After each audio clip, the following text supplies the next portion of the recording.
పవనపుత్ర హనుమానికి జై శ్రీరామ్. ఎస్, ఈరోజు అందరికీ తెలిసిందే కదా, అయోధ్య రాముడు మన బాలరాముడు ప్రాణప్రతిష్ఠ జరిగిన వేళ ప్రతి ఒక్కరు 500 సంవత్సరాల తర్వాత ఈ అదృష్టం మనందరికీ కలిగిందనమాట. ఎంతోమంది పూర్వీకులు శ్రమించి పోరాడి వాళ్ళు చూడలేరు, కానీ మనకు ఆ అదృష్టం వరించింది చూసినందుకు. సో మరి ఒకసారి అందరం గట్టిగా జై బోలో పవనపుత్ర హనుమానికి జై శ్రీరామ్. సో ఈ సందర్భంగా అంటే 500 ఇయర్స్ తర్వాత మనకు అయోధ్యలో మన రాముడికి ఇన్ని రోజులు ప్లేస్ లేదనుకున్నాం, ఈ రోజు అత్యంత వైభవంగా అక్కడ జరిగింది. సో మీ అందరికి ఎలా అనిపిస్తుంది? చాలా బాగుందండి. ఇంతకంటే సంతోషమైన విషయం ఇంకే ఉండదు మాకు. రైట్, ఈ సంతోషాన్ని మనసులోనే పెట్టుకోకుండా మనము వాడన వీధి వీధిన ఆ రాముల వారికి పూజ చేసుకుంటూ నిత్యం భజన చేసుకుంటూ కళ్యాణం జరిపించుకుంటూ లోక కళ్యాణార్థం ప్రతి ఒక్కరు కూడా హిందూ ధర్మంలో సనాతన ధర్మం కోసం మనమంతూ కృషి చేస్తామని, డెఫినెట్గా రాముడి ఆశీస్సులు మనందరికీ ఉంటాయని మరొక్కసారి అందరము భక్తితో జై శ్రీరామ్ జై శ్రీరామ్.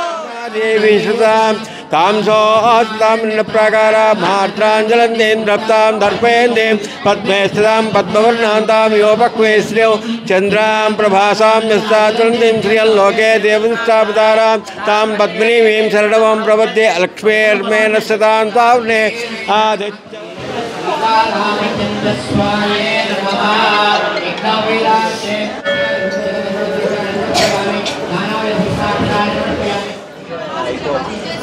మళ్ళీ మేము ఒక రాజకీయ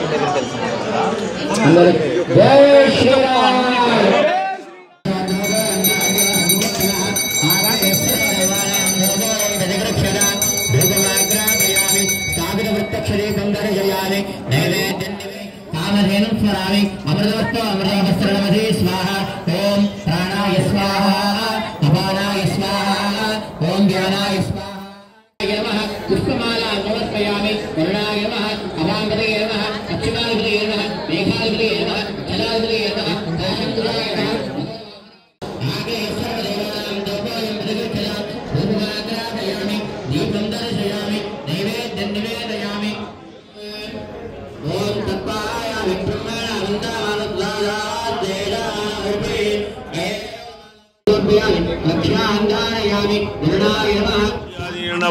ग्रहाणात्यंतनुकूल्यता फलसिद्धिर्षु गृहस्थाश्रमनिर्माणार्थं सुशिरत्व द्वितीय विधारण महोत्सव मुहूर्तोस्तु शुक्लष्टमसु नवानां ग्रहाणां बोलो राजा रामचंद्र भगवान की जय.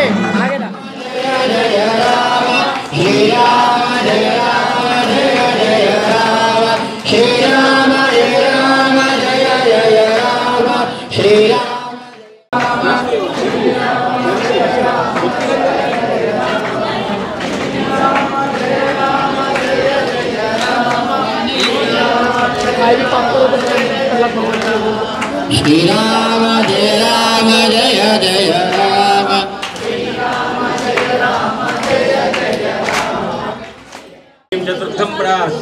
हस्तो प्रक्षाल्य आचम्य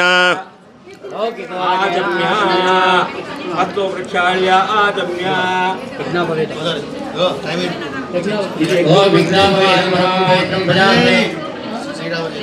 श्री राम जय जय राम. श्री राम जय राम जय మీద వేయండి.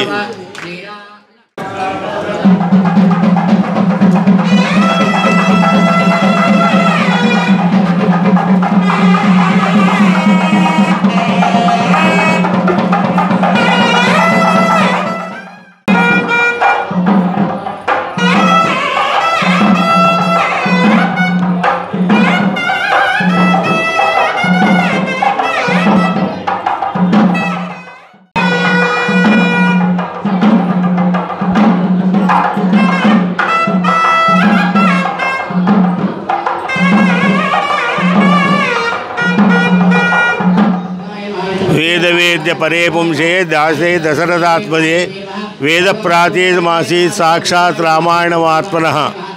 రాముడు ధర్మస్వరూపుడు. రామో విగ్రహవాన్ ధర్మ. ధర్మాన్ని చూపటానికే కలియుగంలో మానవులకు ధర్మం అంటే ఏమిటి, ఏది చేయాలి ఇది చేయకూడదు అనేటువంటి వాడిని తెలపడానికే రాముడు అప్రకటిత అవతారం. కృష్ణుడేమో ప్రకటిత అవతారం, రాముడు అప్రకటిత అవతారం. తాను అవతార పురుషుడు ఎక్కడ చెప్పుకోలేదు. అందరు ఋషులు ఏమన్నట్టే, ఋషులు మునులు నువ్వు సాక్షాత్ నారాయణమూర్తివే అన్నారు.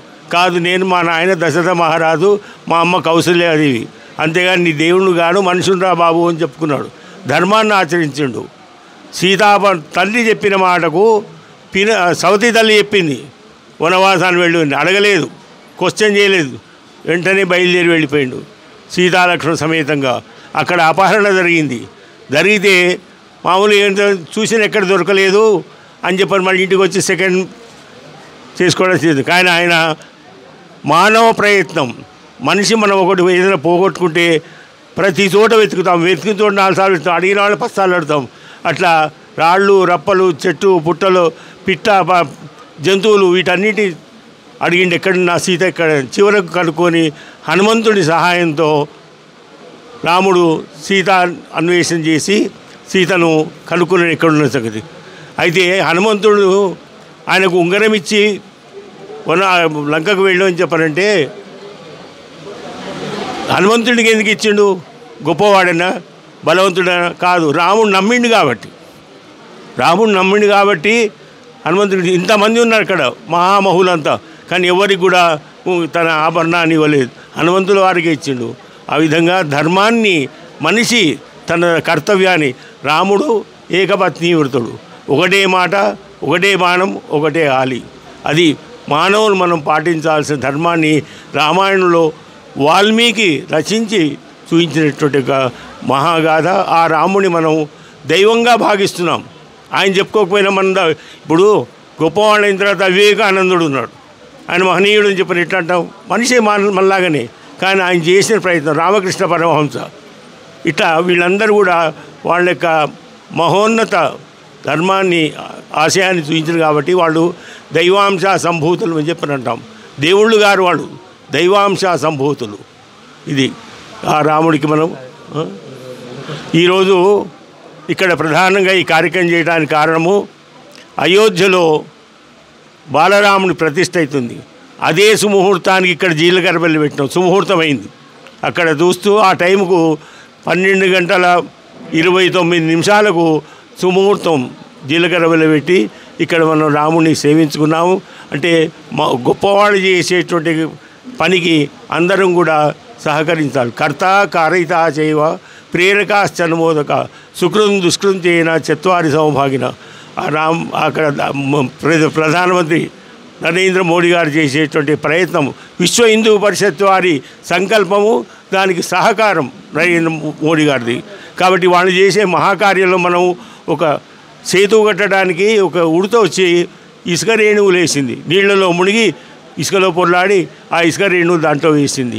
అట్లా వాళ్ళు చేసే దాంట్లో మనం భక్తిపూర్వకంగా ఇక్కడ నిన్నటి రోజునేమో మూల విరాట్లకు మహాస్నపన జరిగింది.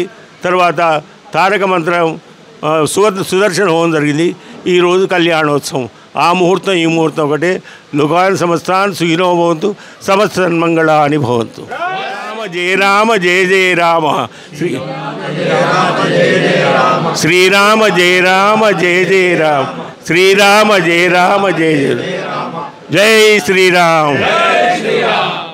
సర్వకార్యే దిగ్విజయమస్తు. ఈ జనరేషన్కు ఉన్న అదృష్టం అంత ఇంత కాదు. ఎందుకంటే స్వయాన ఆ రాముడు నడియాడిన ఈ భారతదేశంలో అయోధ్యలో పుట్టిన ఆయనకు రామ మందిరం లేదని ఎంతోమంది బాధపడుతున్నా ఆ కళ సాకారం ఈరోజు నెరవేర్చిందనమాట. సో అయోధ్యలోనే మాత్రం కాకుండా ఇండియా వైజ్ ప్రతి వాడవాడలో వీధిలో ఆ రాముడికి పూజలు చేసుకుంటున్నాము. అలాంటిది మనము డబీర్పురాలో ఉన్న రామ మందిరానికి వచ్చాము. ఇక్కడ అత్యంత విశిష్టంగా వాళ్ళు పూజలు చేస్తారన్నమాట. మనము సెక్రటరీ శ్రీనివాస్ గారితో మాట్లాడదాం. సార్ నమస్తే సార్. నమస్కారం అండి. జై శ్రీరామ్. శ్రీరామ రామ రామేతి రమే రామే మనోరమే సహస్రనామ తత్తుల్యం రామనామవరాననే. జై శ్రీరామ్. ఈ మహత్తరమైన ఈ సందర్భంలో 500 ఏళ్ళు వేచి ఉంచి ఇప్పుడు మోదీ గారి ప్రమేయంతో ఒక మంచి రామాలయ నిర్మాణం జరిగింది. మన సనాతన ధర్మం మళ్ళా మన భారతదేశ సంస్కృతి ఇప్పుడు కనబడుతున్నాయి. దానికి అనుబంధంగా మనము ప్రతి ఆలయంలో చేసుకుంటున్నటువంటి ఈ పూజలు కానివ్వండి, ప్రార్థనలు కానివ్వండి, స్వామివారికి మనము మన విన్నపాలు తెలియజేసుకోవడానికి ఒక మహదవకాశంగా ఈ చారిత్రాత్మకమైనటువంటి రోజులో మనకు ఈ భాగ్యం కలిగింది. ఈరోజు మనమందరము ఒక సంకల్పం చేద్దాము. ఏంటి అంటే ప్రతిరోజు మనము ఏదన్నా ఒక దేవాలయంకి 5 నిమిషాలు, మనం 24 గంటల సమయంలో 5 నిమిషాలు ప్రతిరోజు, ఏ రోజైనా కానీ ప్రతిరోజు 5 నిమిషాల సమయం మనం ప్రతి గుడిలో దర్శనం చేసుకొని మన రోజువారీ కార్యక్రమంలో వెళ్దాము. ఈ రోజు నుంచి మనం ఈ సంకల్పం చేసుకున్నాం అనుకోండి, మన ఏ దేవాలయాలు కానీ ఎవ్వరూ ఏమీ చేయలేరు. ఆపద్ధమపహర్తారం ధాతారం సర్వసంపదం లోకావిరామం శ్రీరామం భూయో భూయో నమామ్యహం. ఈ మంత్రంలోనే మీరు చూస్తే రాముడి యొక్క విశిష్టత మీకు తెలుస్తుంది. శ్రీరాముడు 500 సంవత్సరాలు మనకు తెలిసి ఒక ఇల్లు లేకుండా, తనకంటూ ఒక నివాసం లేకుండా మనకందరికీ భోగభాగ్యాలను కల్పించాడు. మీరు ఒక్కసారి ఆలోచన చేయండి. మనం ఇళ్లలో భోగభాగ్యాలతో, రోజు అన్నప్రసాదాలతో అద్భుతంగా జీవిస్తున్నాం. అందరూ బాగుండాలి అనేటువంటి ఒక సంకల్పం రాముడి కంటే గొప్పగా ఎవరు తీసుకోలేరు. అందుకే ఆయన మహావిష్ణువు అయ్యాడు. కాబట్టి అయోధ్యలో ఈరోజు జరిగేటువంటి బాలరాముని ప్రాణప్రతిష్ఠ ఈ దేశానికే కాదు, ఈ ప్రపంచానికే విశిష్ట ప్రతిష్ఠ.